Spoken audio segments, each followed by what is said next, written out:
Wow. Jack Wilson Quartet featuring Roy Ayers with Ramblin'. It is the title track from Wilson's 1966 album. Jack Wilson is on piano, Roy Ayers is on vibes, Monk Montgomery is on bass, and Varner Barlow on drums. This is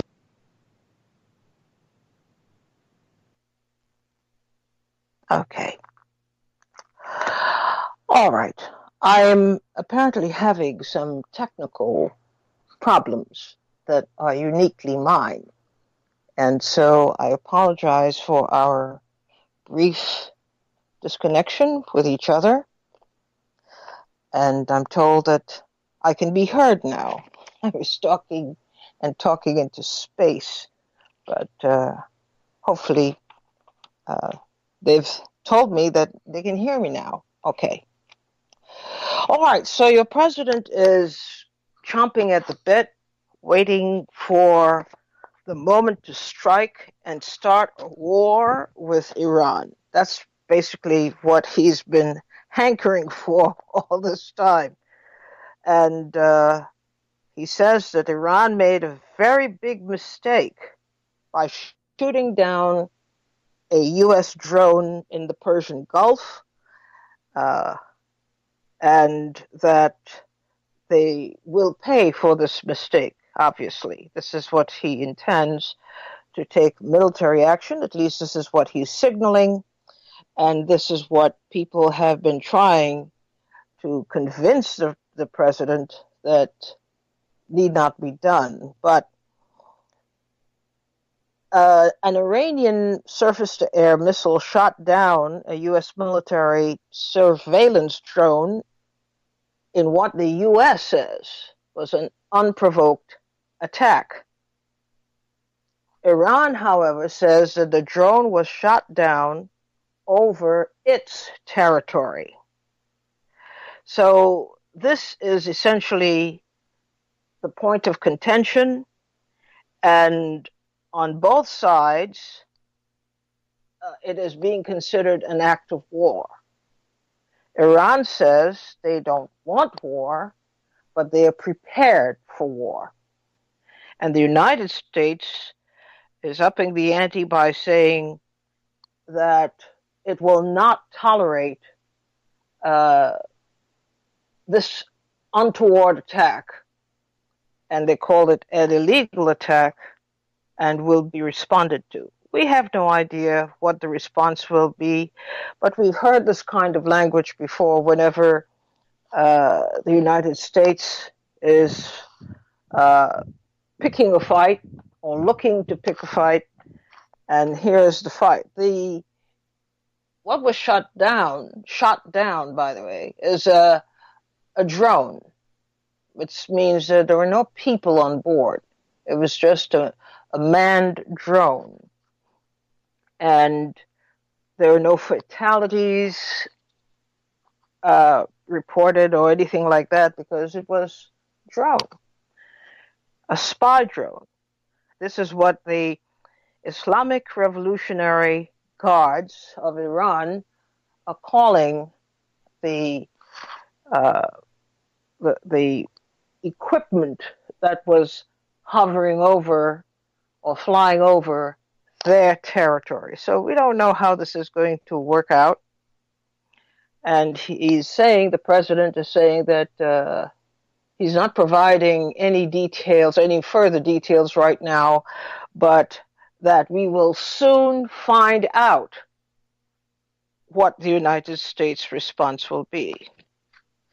Well, of course, this is how small things begin to mushroom into pretty big things. You know that there has been quite a bit of tension between the United States and Iran, and the Secretary of State has been chomping at the bit. Mike Pompeo has been chomping at the bit to start something military. There's been some restraint, but there's been a lot of words exchanged. about one side saying, well, we will defend ourselves, and the other side saying we are under attack. And so we don't know where this is going to go, but we know the history of things like this is that they mushroom eventually into some kind of a skirmish and then into full-fledged warfare. So we'll have to sit and see. We don't know whether we should actually believe. You see, this is the trouble. This president lacks so much credibility. We don't know what he's saying is true, so we cannot accept what he's saying as the truth of the genesis of this situation. He says that the drone was flying in international waters. The Iranians say the drone was flying over its territory. We don't know, but we are being asked, in fact, in so many words, we're being urged to accept that President Trump's version is absolutely true. And when you have a president who has so consistently lied about everything, small things and big things, you have to be very careful about placing 100% credibility in what he says. So this is what he says. This is what his military command people say, that the drone was flying in international waters. Iran's Islamic Revolutionary Guards say that the drone was over its territory, spying. We will see.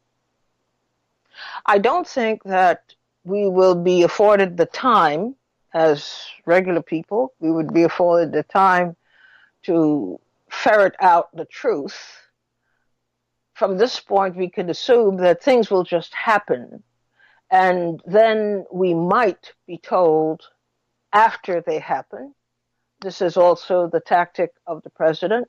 He's done it many times. We get to know post facto what has happened. And so I imagine this will go that route too. It's a sad thing, but it is the right thing to do, to suspend any belief until we have independent authorities who can tell us what the truth is. We cannot depend on the United States President, Donald Trump. We cannot depend on his military apparatus to tell us the truth. He has lied and lied and lied. So we just have to wait and see, as he himself has said. We'll just have to wait and see. Well, that is a scary thought, though, that this president actually sees this. And I'm going into his mind. I'm taking a chance here, going into his head. This is an opportunity for him to ramp up votes. He's in the vote-getting stage. This would work really well with his re-election campaign strategy.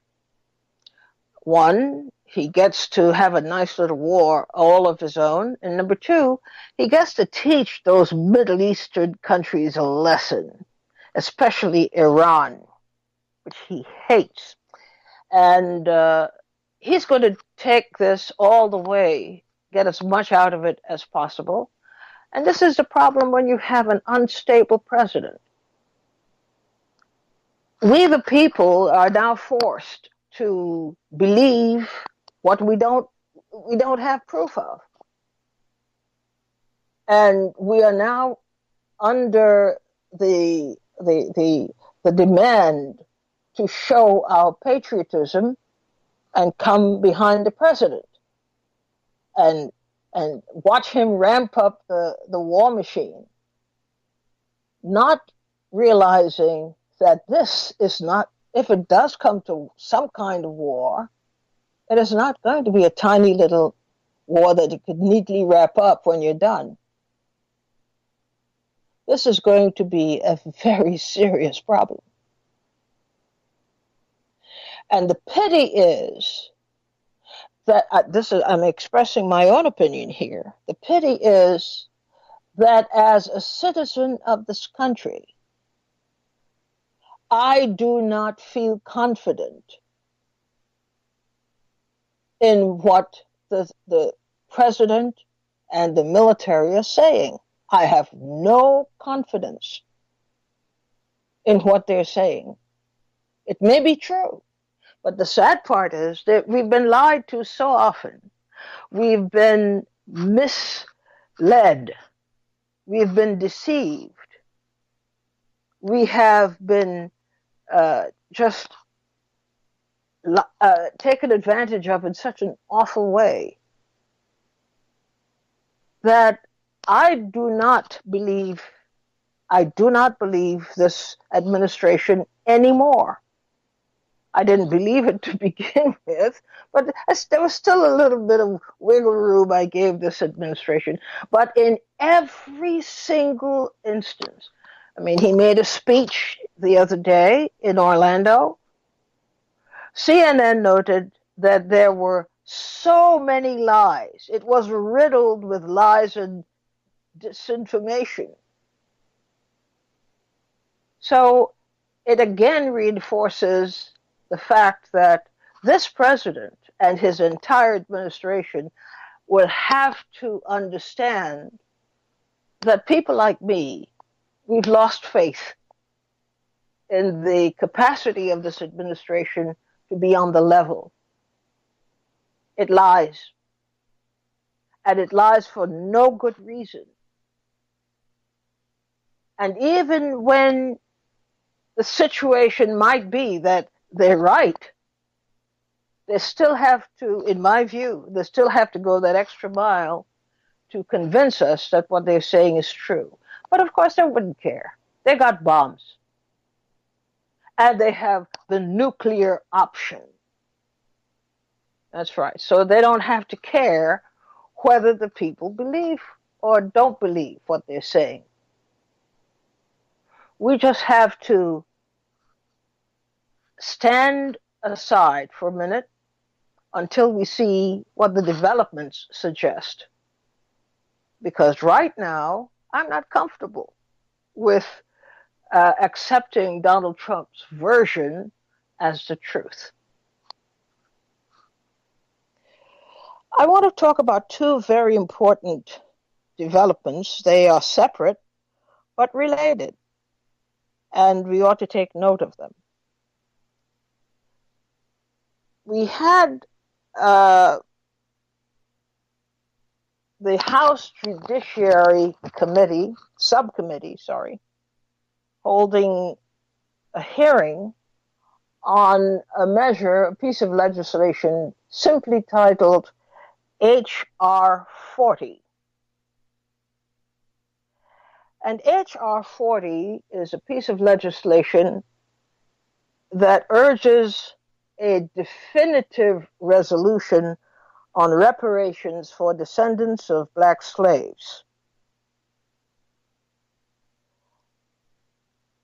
The intention is, what the hearing wasn't itself the legislation. It was to encourage a vote on further exploration of this matter of reparations. It was not itself the vote. I want to be very clear about that. But it does say we should resolve this matter of reparations for the descendants of enslaved Africans in the United States. Well, immediately, and even before the hearing, Senate Majority Leader Mitch McConnell openly expressed opposition to any attempt at reparations. He doesn't want it discussed. It is not important. Besides, how are we going to do it? Well, which was the point of the hearing. The hearing is to pass H.R. 40, which will enable all these other pieces to kick in. A discussion on the logistics, a discussion on who will qualify, how they will do it, how wide the legislation will be, to whom it would apply, and so forth.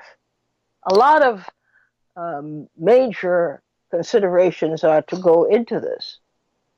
But he has already said, forget it. Not into reparations. Not into reparations.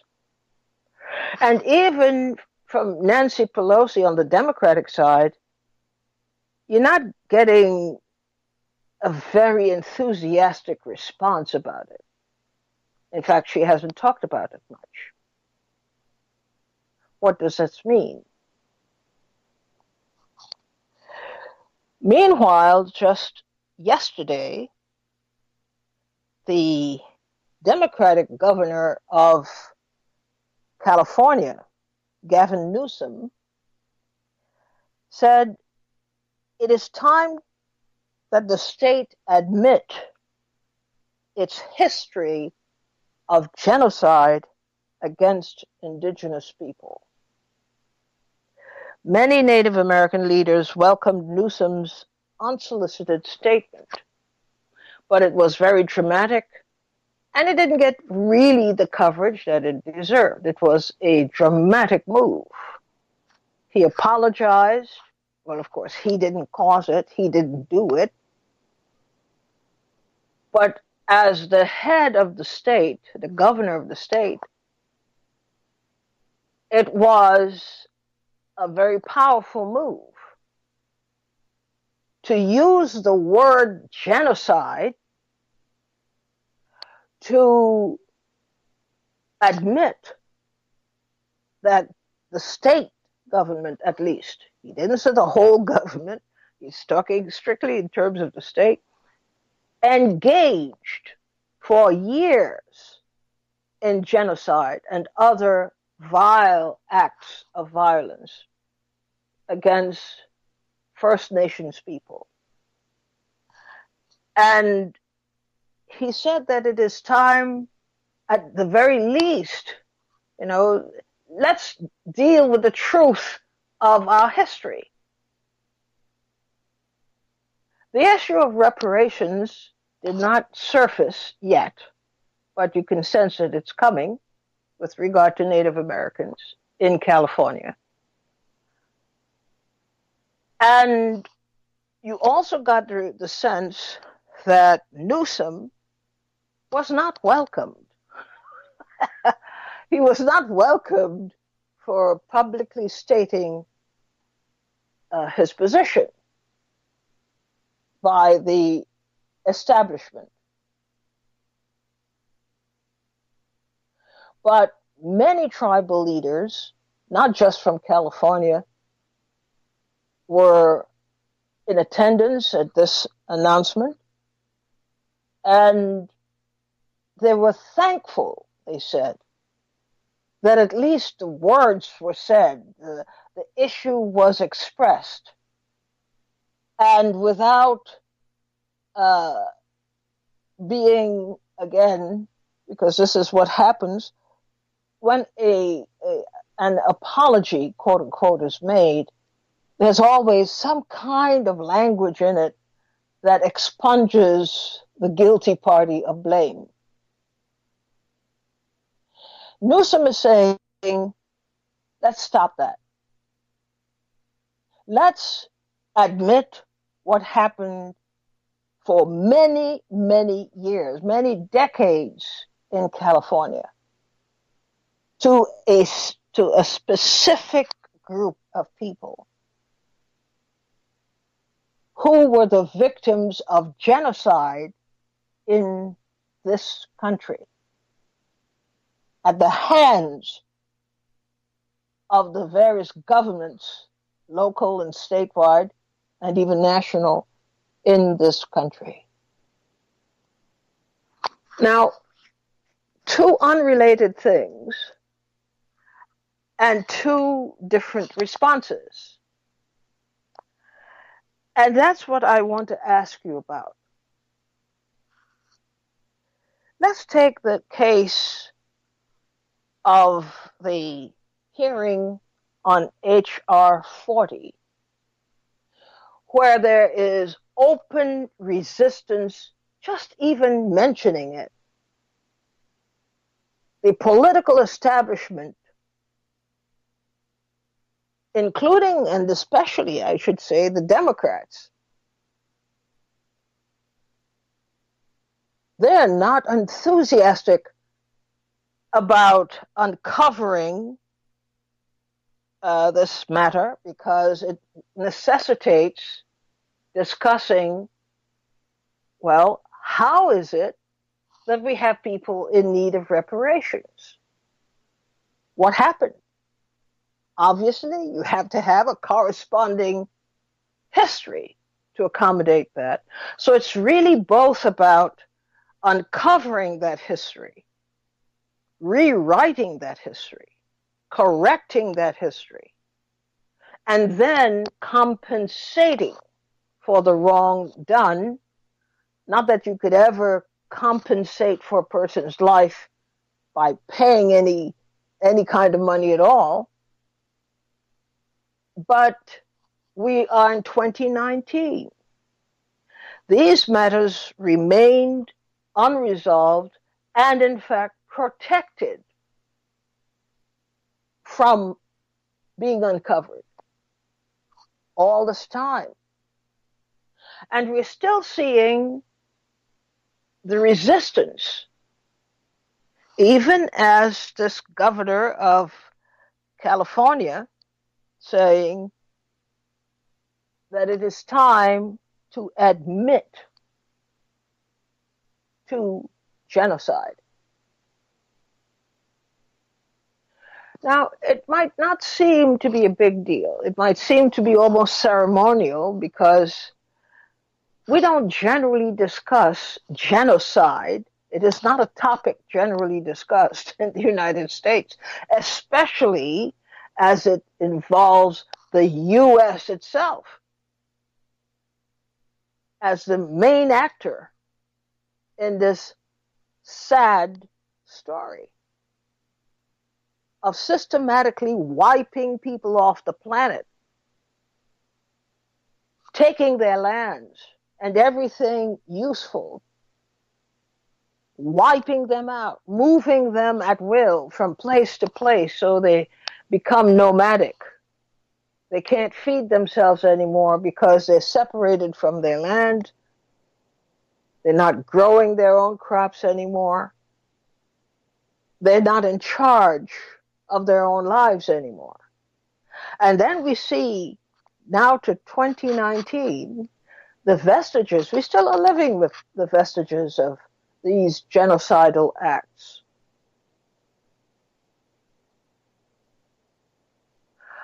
I'm asking you, what is your reaction to the fact that in 2019, people are still trying, with regard to slavery, which, of course, played a pivotal, if not the central role in the rise of this country by European control of its assets, control of its people's labor, control of everything, and merciless attacks against them at the same time, because it became an industry in which the government became a propagator. It was in the business of creating new slave labor forces. And then we look at least one attempt. He hasn't even done it yet. He's just talking about it. And it's causing such a furor. Governor Gavin Newsom saying, this is something we must do. We must correct the historical record. We must accept blame retroactively for the evil that we did, simply because it was to our economic and social and political advantage. We'll never know how many people we slaughtered in the name of domination. And immediately you get the reaction, people don't want to hear this.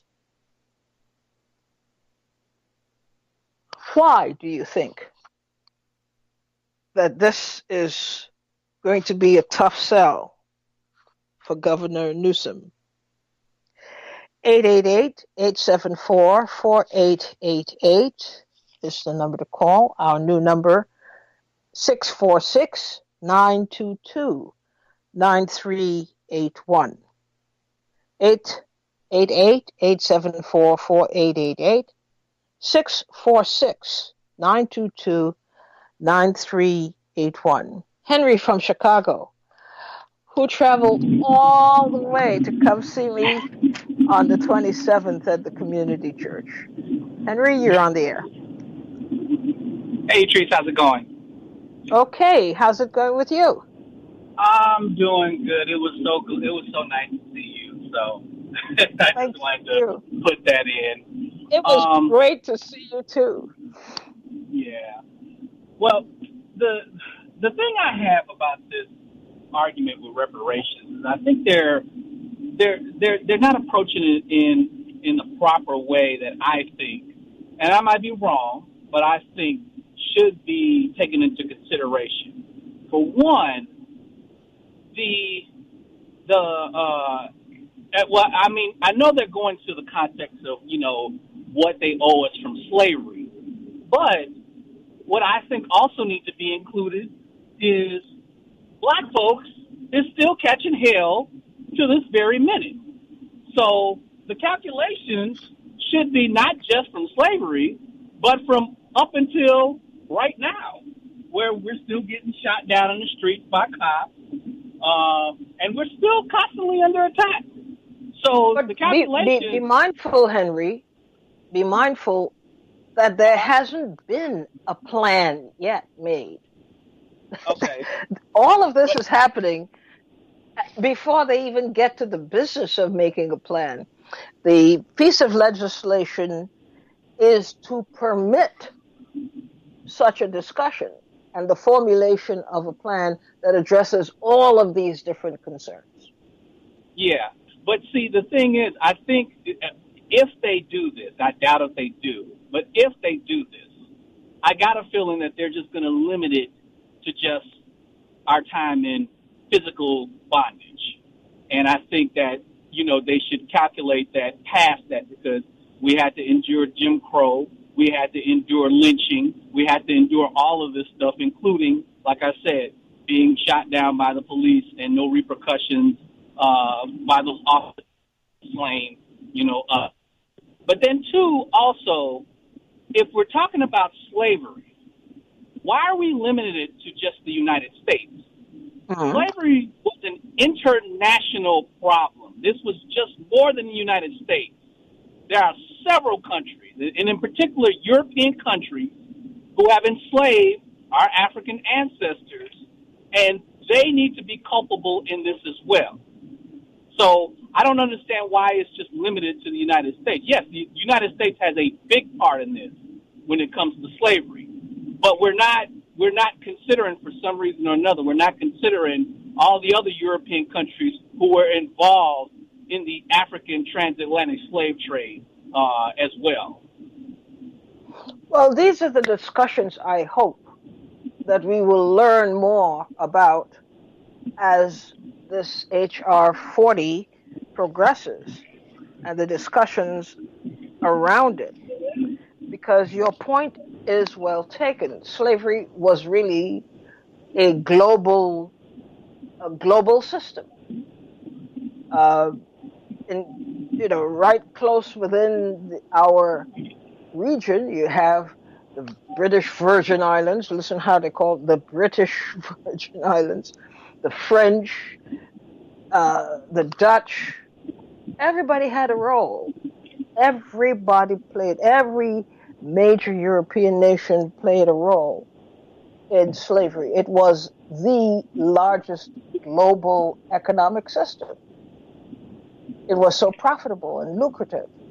So, but at the same time, I think we have to help, and I hope we get the opportunity to help shape that discussion. I think they started with H.R. 40 because that was where they had the greatest legislative strength, at least, from which to operate. And it is close to home. It is home, as a matter of fact. So maybe that was the thinking. But of course, as it goes, and we see what the reaction is to it in Congress, we'll get a more defined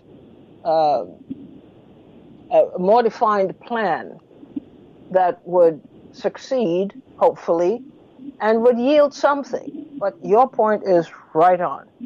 No disagreements with it at all. But do you feel something about the fact that in 2019, we're now just discussing this issue? Well, I mean, here's the thing, and I think you mentioned this on your show before. The study of reparations has always been going on. It just, I don't know, for some reason it's coming to the light now, and I don't know why it's getting so much media attention, but there have been studies of reparations for years, and I don't know why it hasn't been presented to Congress like this.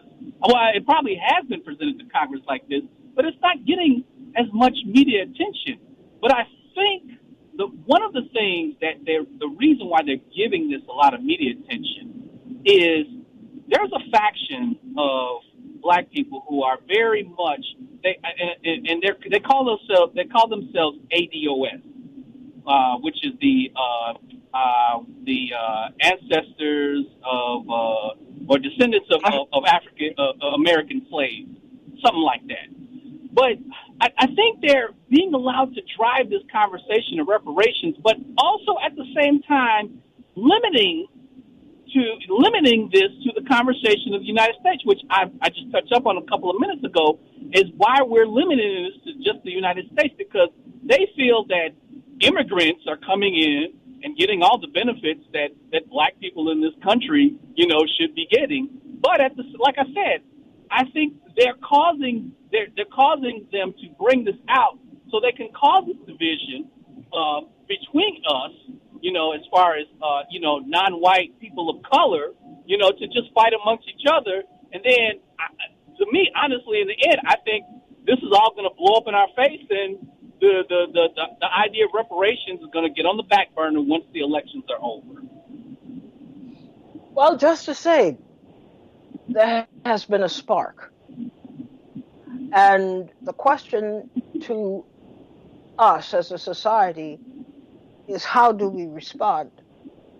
What do we say at yet another effort to bring some measure of justice to a horrible, horrible history in which millions of people were involved?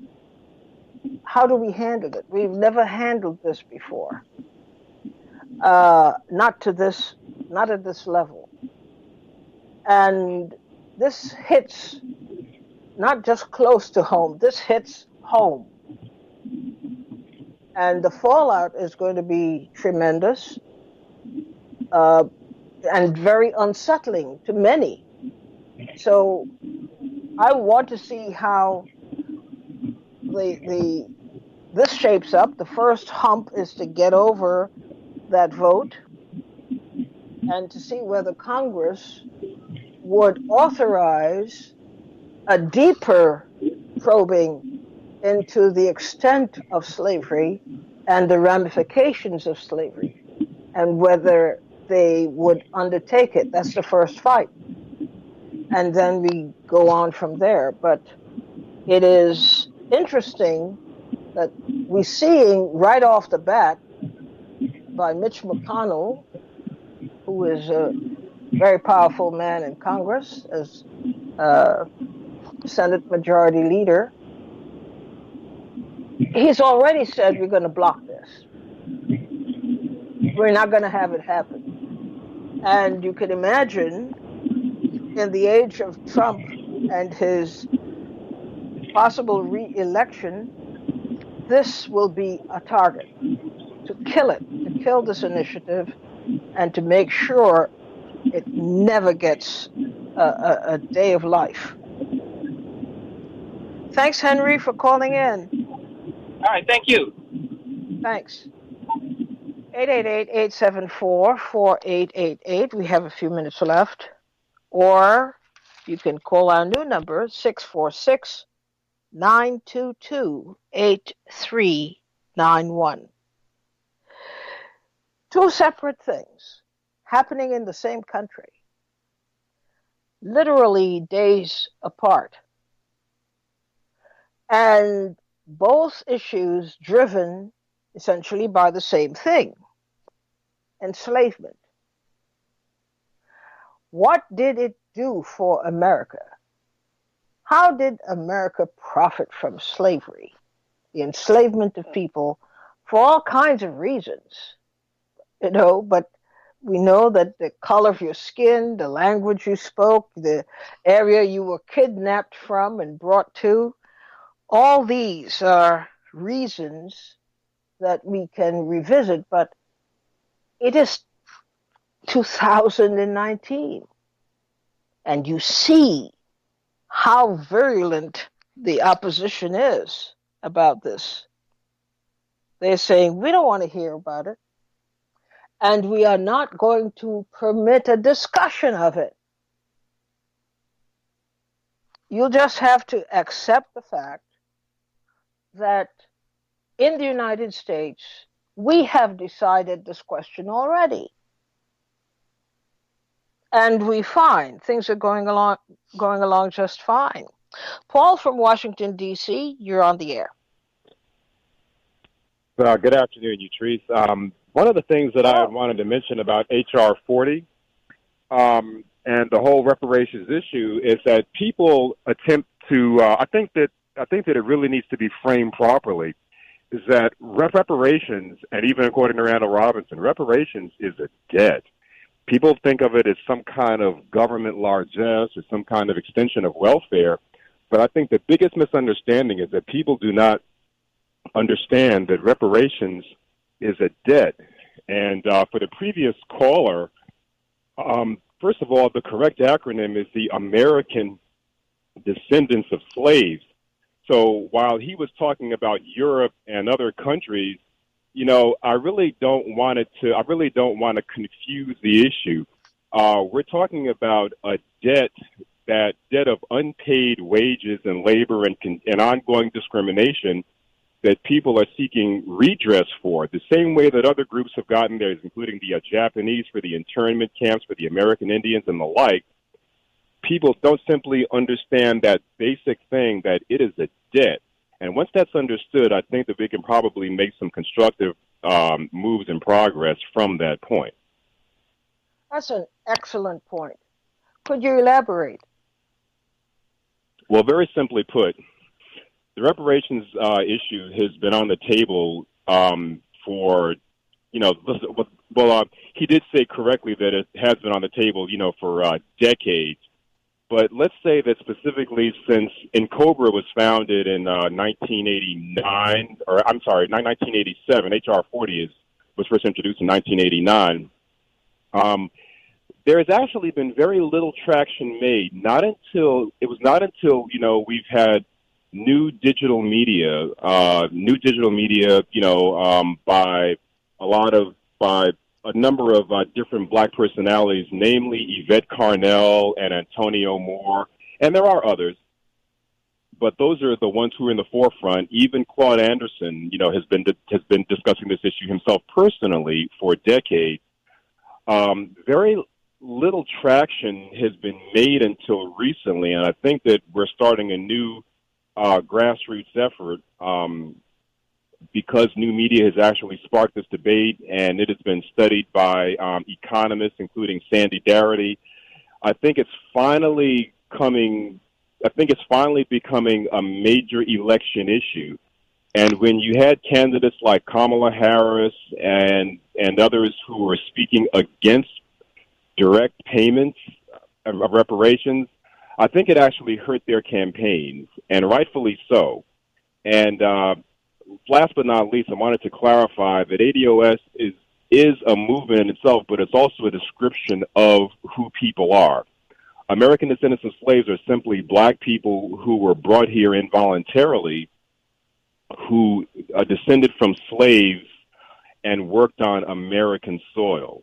And the issue can easily get confused by the movement and the acronym, but ADOS is just simply a definition of who people are. Well, of course, we are going to be pursuing this, but I just thought it was interesting and perhaps not coincidental, but to look at the two disparate reactions to a simple issue of how does a government either block some kind of progress or encourage some kind of progress? I thought that it was interesting that the California governor, Newsom, apologizing was a very interesting step and a good signal. But again, we saw immediate shutdowns by conservatives and Republicans and others who don't want this discussion held at all.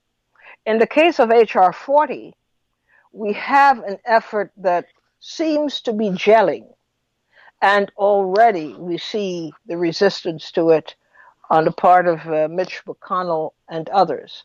So it means that we have a fight, and these are good fights, and we ought to go at it with great vigor, and we ought to win. That should be a huge agenda item for not just for African Americans and Native Americans, but for anybody in the society who says that they're interested in promoting justice. Thank you, Paul, for your Thank you. I'm very glad you framed it that way, as a fight. Thank you. It is a fight. Well, this brings us almost to the end of our program today. We had a little patch of trouble, but I really have to get better at managing technology. It manages me, and I resent it like you wouldn't know. So I have to get more proficient at it, and I will. I'm working on it. But thank you so much for bearing with me today, and we connect again tomorrow. Free Your Mind Friday. See you then.